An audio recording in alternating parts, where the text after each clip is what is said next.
dalam 5 tahun terakhir ini, kelompok-kelompok Islam seolah menjadi terasing di negerinya sendiri. Itu yang dirasakan. Berapa ulama yang berjuang mendirikan republik ini? Indonesia 80% penduduknya umat Islam. Tidak pernah meminta 80% hasil sumber daya alam yang dikuasai negara untuk umat Islam. Gak ada yang minta. Ada gak dia minta? 80% umat Islam penduduk Indonesia tidak pernah meminta 80% APBN untuk umat Islam. Gak ada yang dia minta. Sederhana permintaan umat Islam. Dia mau berdialog sama Tuhannya. Dia mengingatkan umatnya akan kebaikan, yang tidak hanya mengajarkan doa makan dan doa minum, tapi juga cara memilih pemimpin. Itu kira-kira.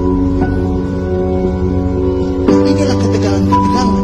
Ketika agamanya dinistakan, kok susah sekali ini membawa ke proses hukum. Muncullah demo berjilid-jilid, yang kemudian berujung ulamanya tidak bisa pulang. Belum lagi penghujung, kemudian ada agama yang diperhadapkan sebagai musuh besar Pancasila. Nah, ini menarik menurut saya. Saya ini Islam, tapi bukan pengetahuan Islamnya seperti Ustadz Ali Muhtar Ngabalin dan Abu Bakar, Ustadz Abu Bakar.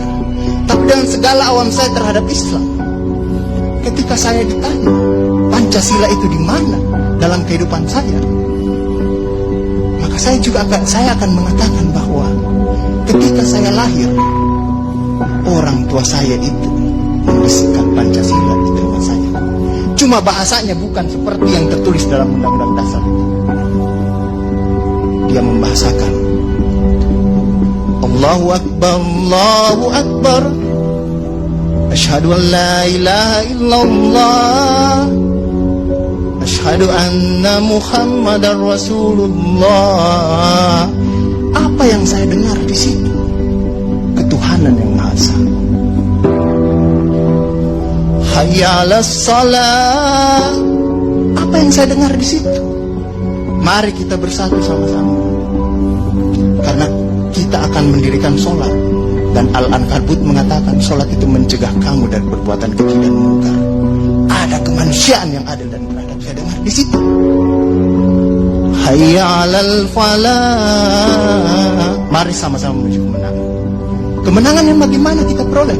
Kerakyatan yang dipimpin oleh hikmat kebijaksanaan dalam permusyawaratan perwakilan. Kemenangan yang bagaimana? Keadilan sosial bagi seluruh rakyat Indonesia. Itulah kemenangan yang kita tuju. Kita kembali lagi takbir. Allahu Akbar, Allahu Akbar, la ilaha illallah. Kita ulang lagi. Dan Pancasila yang kita tiupkan itu 5 kali sehari, belum selesai di sini, selesai bunyi terus. Ya kan Ustaz kan? Belum selesai di daerah sini, selesai bunyi bertalu-talu terus. Seluruh dunia bertalu-talu. Inilah Islam.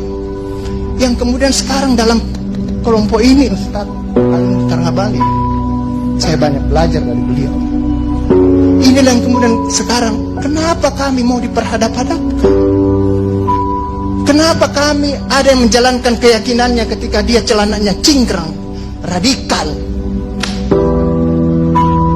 atau dia pakai cadar, dulu diperhadap-hadapkan. Saya Indonesia, saya Pancasila, ada dulu itu banyak sekali seperti itu. Kenapa kami seperti ini? Sekarang, akhirnya sekarang semua orang disuruh pakai cadar. Inilah kemudian rentetan yang membuat istilah tadi Ustadz Abu Bakar, kok paranoid sekali dengan undang-undang HIP ini. Ada luka. Ada luka yang tadinya sudah mulai mengering, dilupakan. Tapi tiba-tiba ini kemudian dikhawatirkan, jangan sampai Pancasila ini mau dipakai sebagai instrumen untuk membibirkan kelompok Islam dan kelompok. Apalagi kalau kita baca RUHP ini, memegang kekuasaan pembinaan ideologi Pancasila ada sama presiden. Saya juga baca-baca sekilas tadi. Kok di situ ditulis pendidikan nasional menurut undang-undang ini itu berubah. Tujuan pendidikan nasional oleh Undang-Undang Dasar mengatakan bahwa beriman, bertakwa, berakhlak mulia.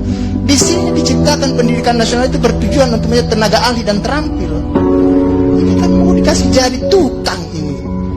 Bagi kapitalis kalau seperti itu berpikirnya. Nah, inilah yang kemudian yang dirasakan oleh kelompok-kelompok Islam dalam perspektif perjalanan konstitusional kita, bahwa ada yang tidak adil dilakukan oleh kekuasaan. Kelompok Islam selama ini tadi yang saya katakan tidak pernah meminta apa-apa. Paling jauh kelompok-kelompok Islam mungkin dapat honor dari negara. Itu pun tidak dipakai untuk proyek, dikembalikan lagi untuk membantu negara, menghidupkan santri-santri, mencerdaskan kehidupan bangsa, menciptakan manusia-manusia yang beriman, bertakwa dan berakhlak mulia. Yang sebenarnya tugas pemerintah itu dikembalikan lagi seperti itu. Itulah yang kemudian mulailah sekarang kelompok Islam sangat hati-hati kalau kemudian Pancasila ditiupkan terus, seolah-olah ini mau dijadikan instrumen untuk memarjinalkan Pancasila.